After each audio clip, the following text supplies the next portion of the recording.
Amahoro y'Imana abane n'abateze amatwi ndetse n'abazatega amatwi iki kiganiro undi munsi. Abakozi b'Imana mu byago. Abakozi b'Imana mu byago. Ngibi byo tugiye kuganiraho muri uyu mwanya. Reka dusenge. Shimwa cyane Mwami Imana ishobora byose, himbarizwa ibyo ukora, himbarizwa kuri umwami kandi ku isi yose ikwiye kukubaha. Abatuye mu isi bose bakubarana imbere yawe kuko uri umunyacyubahiro. Shimwa iteka ryose. Aba rero wikorera gahunda, uyobore icyigisho, uyobore amagambo yawe kugira ngo twese ari ugiye kuyatambutsa ari n'abazayumva tuzabonera umugisha mu izina ryiza rya Yesu. Amen. Abakozi b'Imana mu byago. Reka mbanze nisegure muri uko kwisegura bisegureho hakiri kare. Ntabwo nize seminare ngo impe umurongo w'imivugire. Ubwo rero mwihanganire imvugo igomba gukoreshwa muri uyu mwanya. Hari igitekerezo muri Matayo igice cya 21 uhereye ku murongo wa 33 kugeza 46. Bibiliya avuga ngo n'abahinzi bimye shebuja imyaka ye. Ariko biratangaje koko. Mwumva icyo kintu. Abahinzi bimye shebuja imyaka ye. Imyaka si yabo, ubwo ndavuga abo bahinzi. Umurima si uwabo, n'abahinzi ubwabo barafatwa nk'abapagasi. N'abapagasi muri make. Nyir'uruzabibu isambu niye, yarayitunganije, yarayiboneje. Ati bapagasi cyangwa se bahinzi muyigemo, tuzabonana ngarutse nje gufata ku byiza byayivuyemo cyangwa se ku musaruro wayo.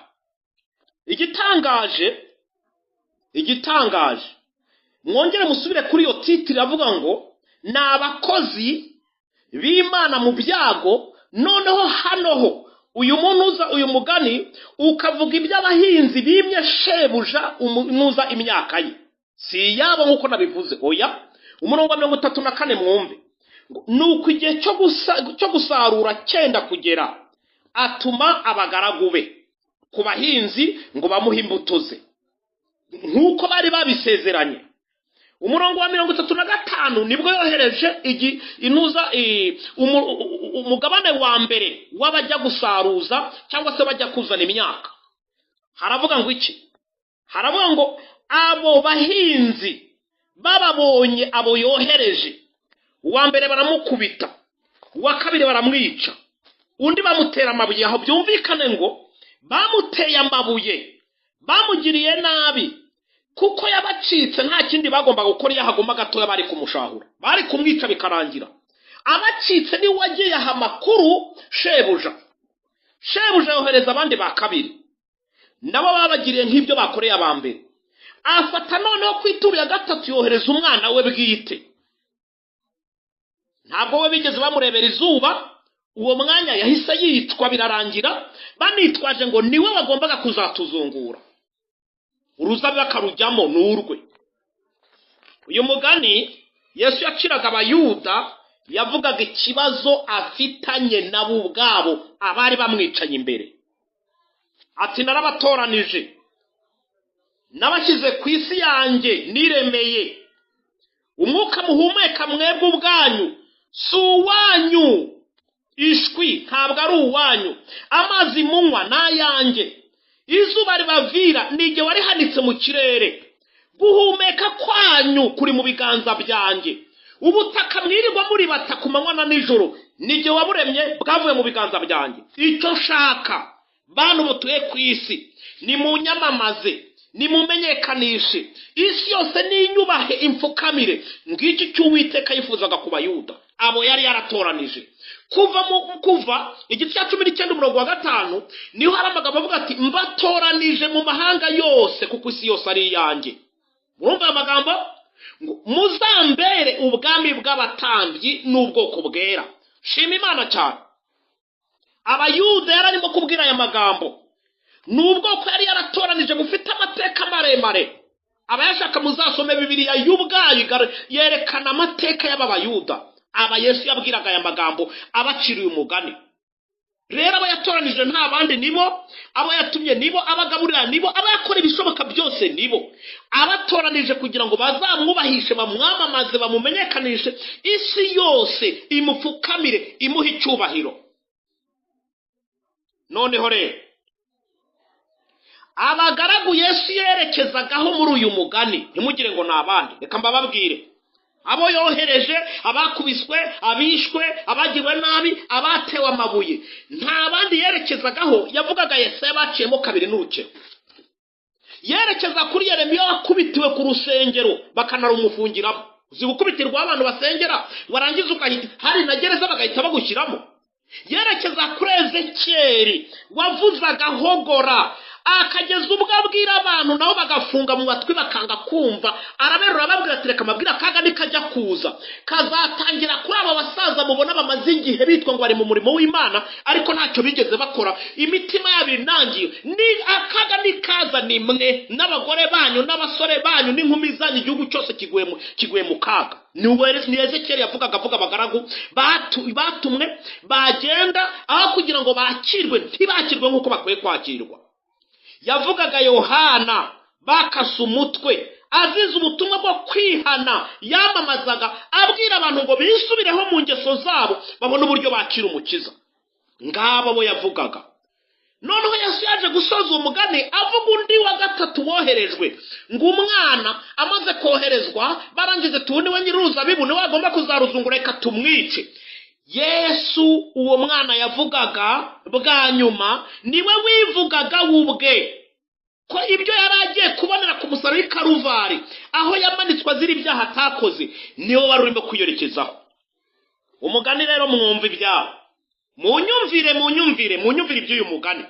Ku murongo wa 40 Yesu yabajije iyo nteko yari mwicaye imbere, amaze kuvuga mu marenga ari babwira, amaze kuvuga mu marenga avuga abo yatumye, amaze kuvuga mu marenga nawe ari we wivuga. Maze ku murongo wa 40 arababaza ngo mbese nyir'uruzabibu naza abo bahinzi azabagenza ate? Umva ayo magambo, umva icyo yababajije.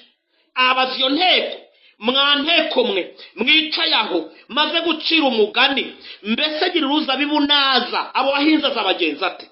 Umurongo wa 41 bazunguza imitwe babajijwe n'ibikorwa by'abo bahinzi babi, baramushubije bati abo bagome azabarimbura bibi, uruzabibu rusigemo abandi bazajya bamuha imbuto zarwo igihe cyazo. Mbega kaga! Bari bavuze bati abo bagome, izo nkozi z'ibibi nibicwe, hashyirwaho abandi bazima bazagukorera uko ushaka, bakajya bagukorera umurimo nk'uko ubyifuza. Yewe bari barwikatiye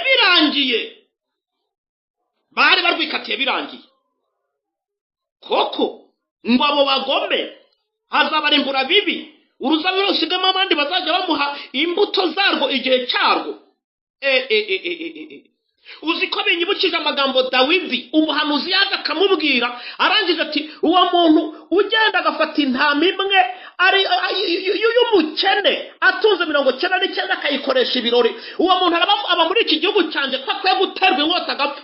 Umuhanuzi ati tonde, ni wowe ufite abagore, ufite inshoreke, ufite n'uburenganzira bwo kurongora uwo ushaka muri iki gihugu, warangiza ukajya kurongora umugore wa Uriya n'ibindi byinshi bikurikiyeho. Yarwikatiye ngibyo by'abayuda bakoze, nabo bahise barwikatira atabo bagome bakwiye kwicwa bakarimburwa bakavanwaho, ibyabo bikarangira. Erega umugani ugana akariho. Mufungura amatwi yanyu mwumva ibyo ngiye kubabwira. Amadini yose yava akagera yiyemeje ko azakorera Imana, nta na rimwe rivuga ko rikorera Satani, nta na rimwe. Ishwi yose avuga ko akorera Imana, ndetse n'abayarimo bose, abayarimo yewe n'abayavuyemo bayahozemo, muravuga ko mushaka kujya mu ijuru. Rwose icyitonderwa, mubyange mubyemere, muri abakozi b'Imana, nibyo mwamanikiye amaboko, nibyo mwabatirijwe, ni nabyo bituma musenga cyangwa se musoma izo Bibiliya mufite, baba bazifite mu matelefone, baba bazifite mu mpapuro, murazifite murazigendana. Ubwo mwabyanga mwabyemera, muri abakozi b'Imana. icyo ndumva reka gisoreza abakozi b'Imana umugabane wa mbere murawumvise n'abantu baboneka mu nsengero nabigeze kuzijyamo mwibuke titire cyigisho cyacu yavuga abakozi b'Imana bari mu byago ubu kandi ibyago by'uyu munsi bikaba bizasozwa n'ibindi byago bya karahabutaka byakataraboneka reka njye mbere hari undi mugabane w'abakozi b'Imana wa kabiri yemwe bantu muteze amatwi iki cyigisho mwumve neza iby'aya magambo kuko arakomeye muyumve neza abakozi b'Imana ba kabiri noneho tujye muri Bibiliya Abaroma igice cya 13 umurongo wa mbere kugeza ku wa 3 niyo turi busome yonyine ngo ibyo kugandukira abategeka yumvira nawe ibyo kugandukira abategeka umurongo wa mbere aratangira ngo umuntu wese agandukira abatware bamutwara kuko ari nta butware butava ku Mana n'abatware bariho bashyizweho n'Imana murumva ubu harushaka gutangira kuvuga ngo reka ngo ibyo ntabwo tubyumva ababirirwa banigagura abantu bakicisha inzara abaturage amafaranga y'ifashanyo bakayiba bakikora ibikorwa byabo ubu bari abantu n'ibyo bikorwa bagaragaza ko bashyizweho n'Imana umva neza iki tega amatwi neza wumva nibashaka baba baribye amajwi mu matora bakajyaho nibashaka umva babe batoza abantu gusenga cyangwa batoteza abasenga nibashake babe barujuje igihugu za safe house ni ya mazu atazwi na buri wese babagiramo babayobora dore ko izo nzu z'amasafe house zuzuye isi nzima nta leta n'imwe itagira safe house iyi Imana itabishaka ntibari kujya muri ubwo butegetsi Bibiliya iravuze ngo n'abatware bariho bashyizweho n'Imana umva icyo abakozi b'Imana ba kabiri abambere n'abanyamadini abandi n'abategetsi mbere yuko mvuga ibyigomeke by'abanyamadini n'abavandimwe babyo b'abayobozi mu nzego zitandukanye za leta kugeza kuri uyu munota bakoze umutwe w'abarobere ku Mana iyo vuze abarobere ni ibyigomeke by'ibigomeramana abanyamadini ndetse na za leta zo ku isi mbere yuko mvuga ibyabo reka mbanze mvuge ku ijambo rimwe Yesu yavuze ridufasha kudevelopa iki cyigisho Yohana igice cya 19 umurongo wa 30 Yohana 19 umurongo wa 30 tujyeyo Yesu amaze gusoma iyo vino aravuga ati birarangiye acurika umutwe umutima uraca murumva Yesu amaze gusoma iyo vino aravuga ati birarangiye acurika umutwe umutima uraca aratanga arapfa birarangiye ndashaka kugira ngo mwumve iri jambo Yesu yarivuze amanitse hagati y'isi n'ijuru ntabwo yari yorohewe yari mu bibazo bikomeye cyane ikindi yarivuze hari urusaku rwinshi rw'abantu batabarika b'abagome b'abashinyaguzi bamubwiraga ngo niba ufite imbaraga niba uri umwami niba ukomeye imanura aho ngaho noneho uzi kugira ngo uba uri muri agoni uri mu kaga uri mu mubabaro aho kugira ngo ubone uguhumuriza abantu bakajya bavuga ngo ibyo wigize ngo manuka aho ngaho ari muri agoni ari ku musaraba niho yavugira ijambo ngo birarangiye yarivuze asigaje amasegonde atagera ku 10 ngo ave mu mwuka iryo jambo birarangiye niyo yarivugiye kababwire guhera igitsemane kugeza i Karuvari aho yavugiye iryo jambo urugendo rwe rwose kuva saa 9 z'ijoro kugeza saa 9 z'amanywa rwari urugendo rubi rw'injyana muntu umwumva urugendo rubi urugendo rw'akaga urugendo rw'ibibazo urugendo rw'injyana muntu impamvu ni iyi agifatwa ntabwo yigeze yoroherwa na gato muri ako gashyamba kagitsemane umva yarahakubitiwe imyenda imucikiraho ashyirwa ku kandoyi, arabohwa. Murumva neza? Arabohwa. Bijya bimbabaza cyane iyo ngeze aha. Bijya bimbabaza cyane. Akandoyi ka mbere yakagiraho mu gacyamba kagitsema. Ngaho nimwitegereze umwana w'umuntu apfukamye mu bitugu by'umuremyi wambaye umubiri, amushyize amaboko imugongo yayatunye. Ubutaha nzababwira akandoyi n'ingaruka gatera. Muzabona none ibyo umwana w'umuntu yakoreye Yesu uburyo ari ubugome bukabije. Bwa kabiri yabohowe kwa Kayafa umutambyi mukuru. Mu mbuga hagati yabaye agatobero k'inkozi z'ibibi, amaraso arimo kuva, yakubititse, ababazwa, ayagiriwe nabi. Noneho abaturage barimo kumubaza, ukubise ngo fora, umaze kugukubita ninde muri twebwe? Yafunzwe mu maso, yahambiriwe umutwe wose. Yesu yongeye gufatwa bwa gatatu, abohwa. Ubwo aboherwaga kwa Pilato, akubitwa inkoni bita inga mbere yo kujyanwa i Karuvari. Inkoni za nyuma zakubitwaga abantu bagiye kubambwa, bagakubitirwa mu bikari byahafatiwe ibyemezo by'uko bagiye kubamanika. Aho Yesu yahabohewe amaboko, aboherwa ku giti kugira ngo akubitwe inkoni za nyuma atabasha kwinyagambura. Iyo ni inshuro ya gatatu yaraboshywe. Yongeye kubaho inshuro ya kane. Ku nshuro ya kane bwa kane yabohewe ku musaraba, kuko yaragiye kugwa bitewe nuko yararimo gutatamuka intoke, ibiganza bye birimo gutatamuka, ibyari byatewe imisumari. Abasirikare banagiye gutakara, bagiye gukoroka, bariruka baragenda bafata urwego, aboherwa ku biti amanitseho. Ewe we Yesu we, umuntu yaraguhemukiye. Umuntu yaraguhemukiye. Iyo abanyamadini bajyaga bakicara bakabwira abo bayobora ibikorwa bibi twagukoreye, wenda agatima katera bakabona amendeze yo kuzakira. Yabibereyemo nanjye ntubimbaza. Inzira yose yo kuva Igitsemane ukagera i Karuvari yagaragayemo ibitonyanga by'amaraso. Kuva Igitsemane ukazenguruka ukajya kwa Ana, ukava kwa Ana ukajya kwa Kayafa, ukava kwa Kayafa ukajya kwa Pilato, ukava kwa Pilato ukajya kwa Herode, ukava kwa Herode ukagaruka kwa Pilato. Niyo nzira yose ukamanuka ikibaya cya Yehoshafati, ukazamuka umusozi wa Karuvari. Iyo nzira kugeza ku musaraba yose yari ibitonyanga by'amaraso ya Yesu yamenwe n'abantu, ari nta cyaha n'iki na kimwe azira.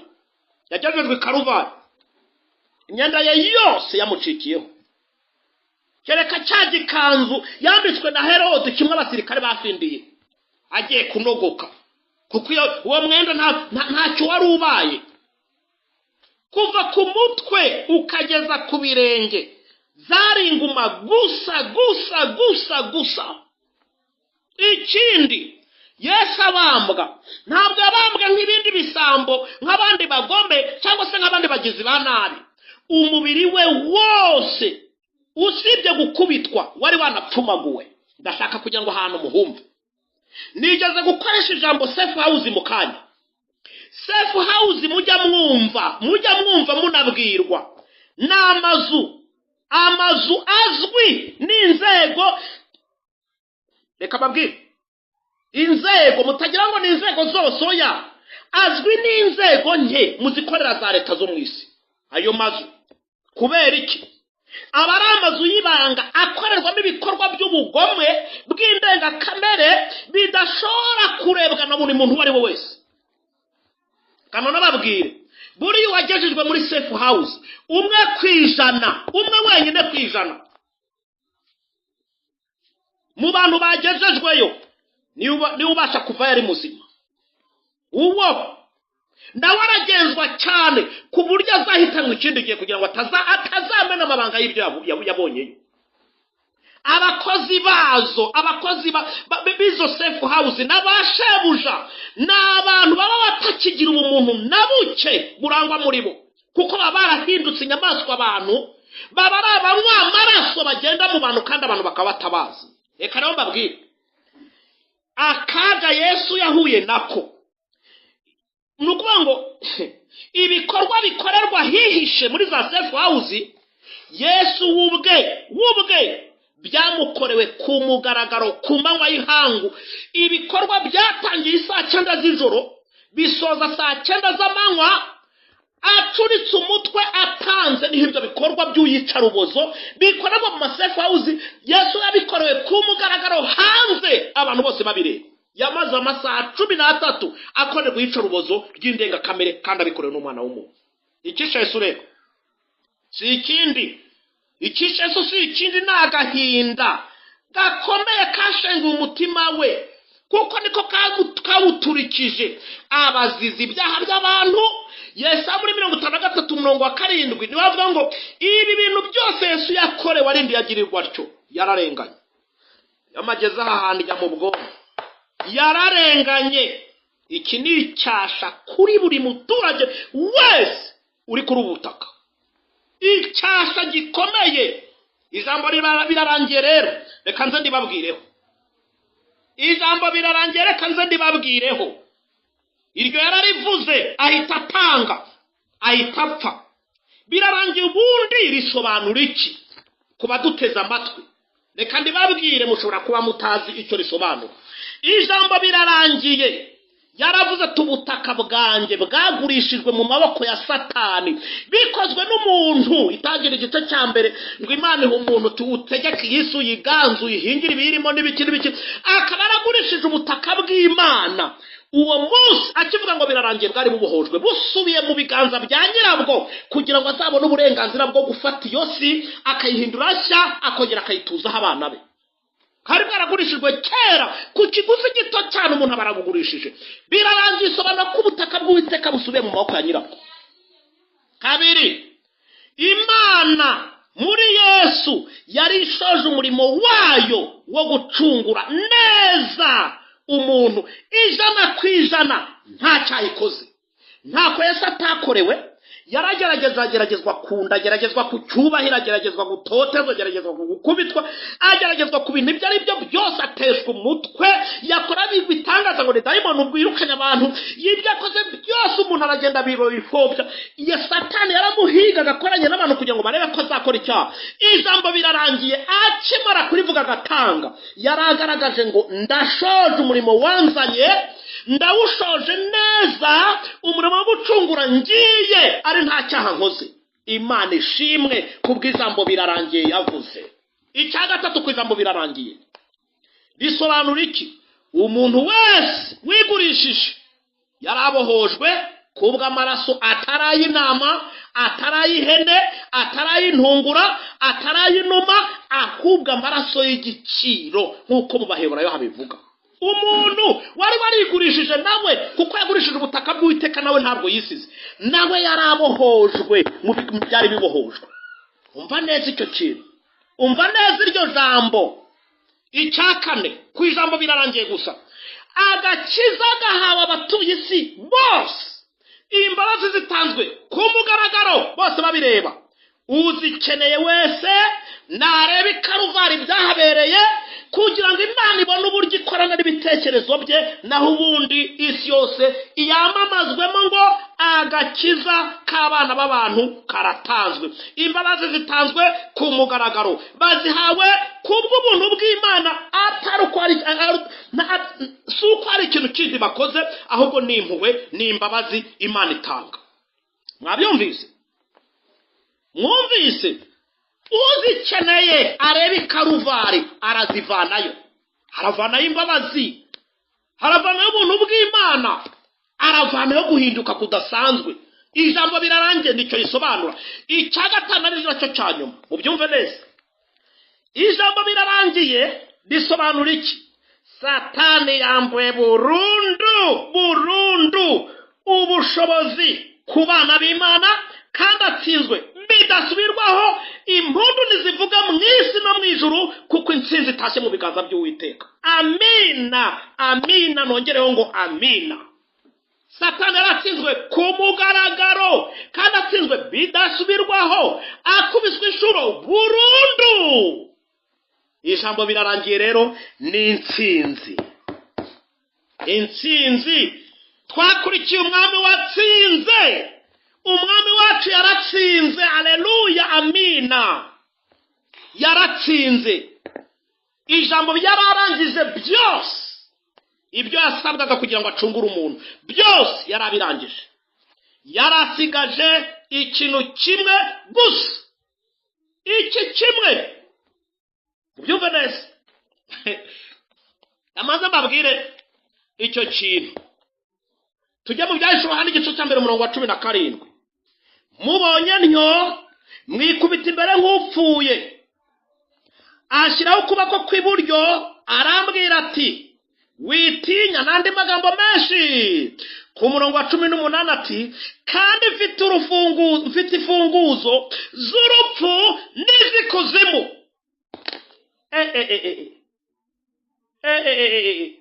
Intsinzi ya Yesu abantu bakwiye kubyina. Reka mbabwire icyo yakoze, mucyumve neza. Mbabwire icyo yakoze. Icyari gisigaye kwari ukujya kwakira imfunguzo. Imfunguzo kandi yazakiririye mu rupfu, ajya kuzakira. Imfunguzo zifata mu biganza, arazizamukana. Amina. Iyo umuntu yatsinzwe rero, kambabwire, iyo abasirikare batsinzwe babakoresha ibyo bashaka byose. Muzabirebe. Bamwe bamushyira amaboko imugongo, imbunda zanyu zirebe hasi, bakazishyira hasi. Ibyo bavuze nibyo bakora. Shyira amaboko hejuru, bakashyira hejuru. Kuramo ibyo uniform ya gisirikare mwambaye, bakavanamo. Zana izo mbunda zanyu, bakazitanga. Jya imbere tugende, bakagenda. Kuko nyine n'ingabo ziba zatsinzwe.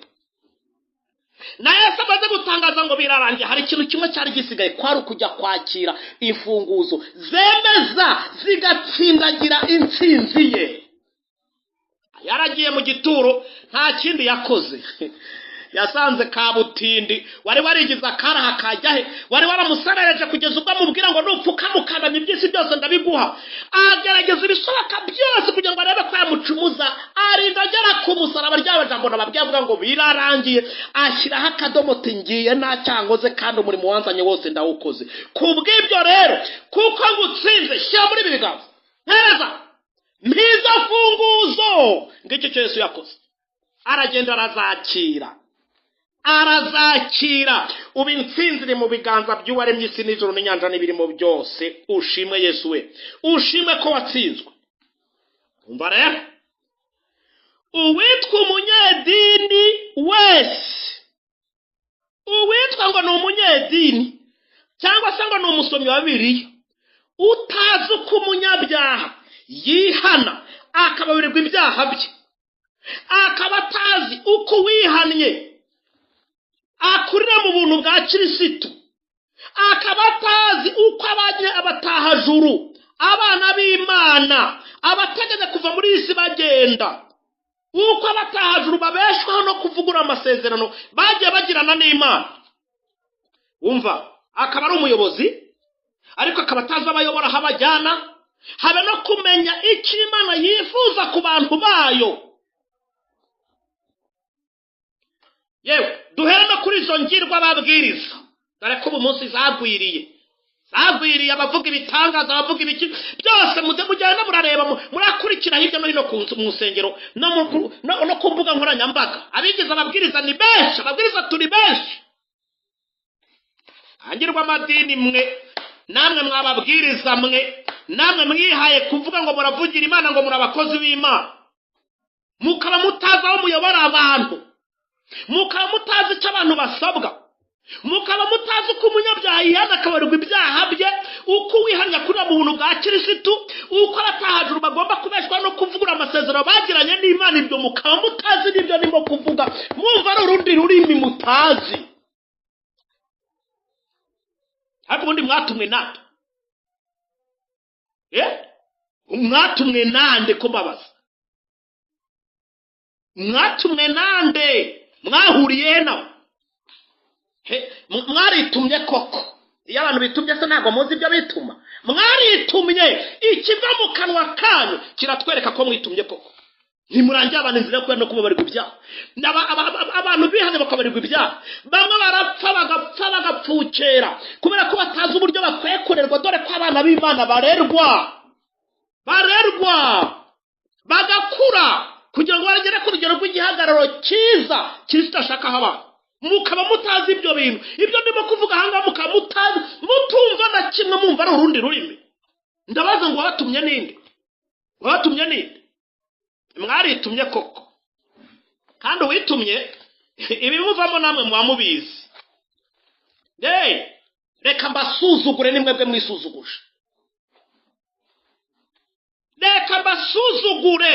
mwisuzuguje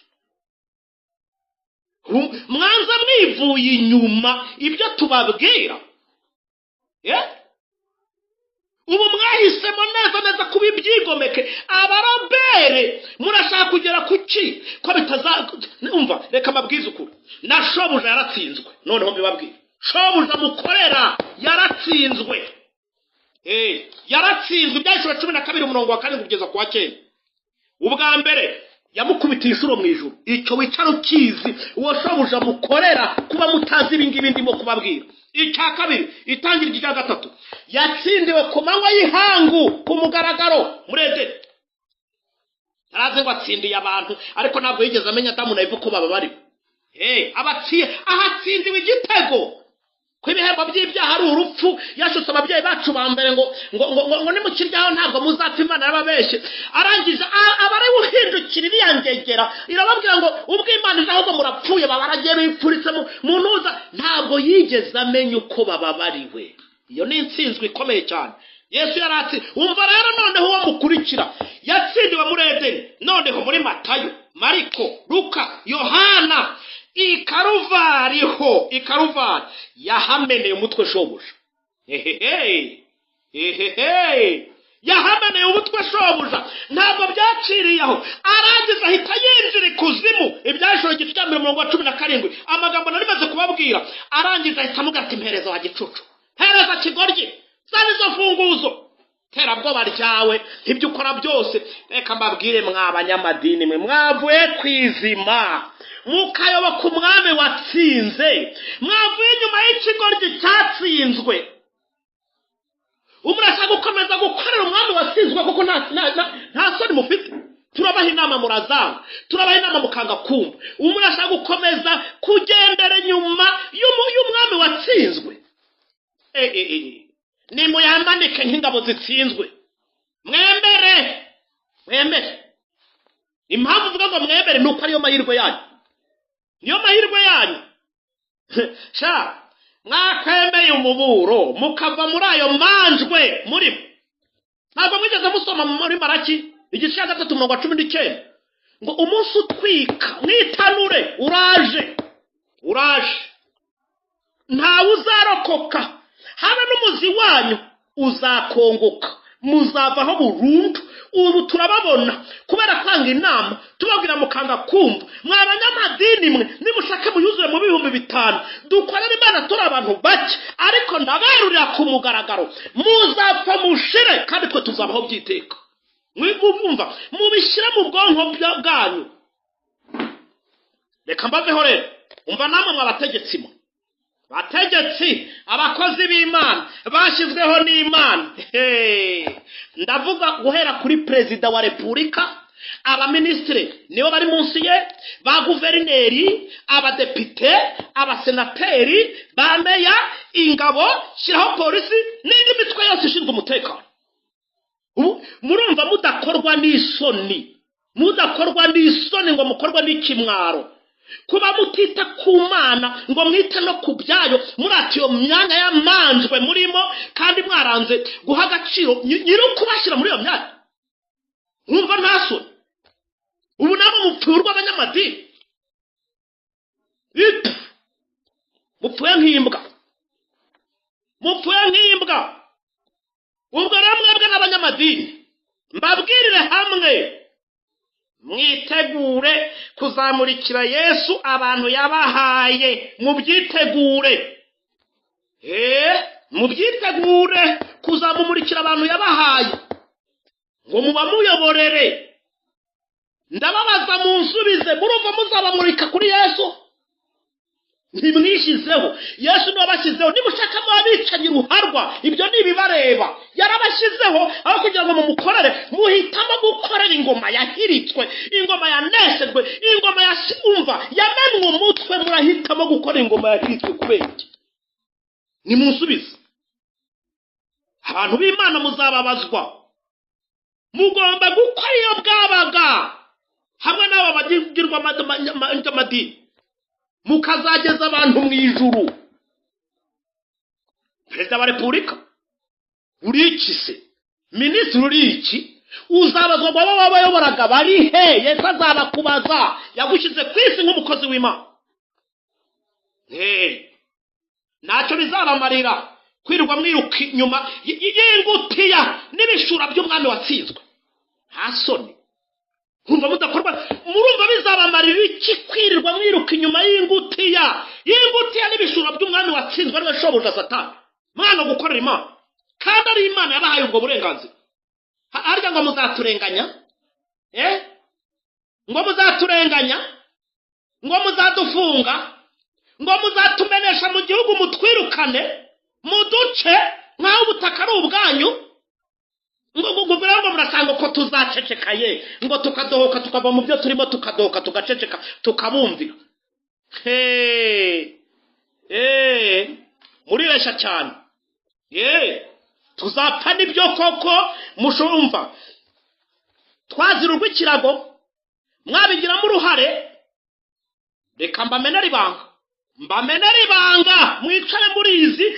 Banyamadini nibo mbwira, nzego za leta ni mwebwe mbwira. Reka mbamenera ibanga. Tuzapfa, nyuma tuzazuka, kandi tuzabaho by'iteka ryose. Icyo shyira mu bwonko bwawe.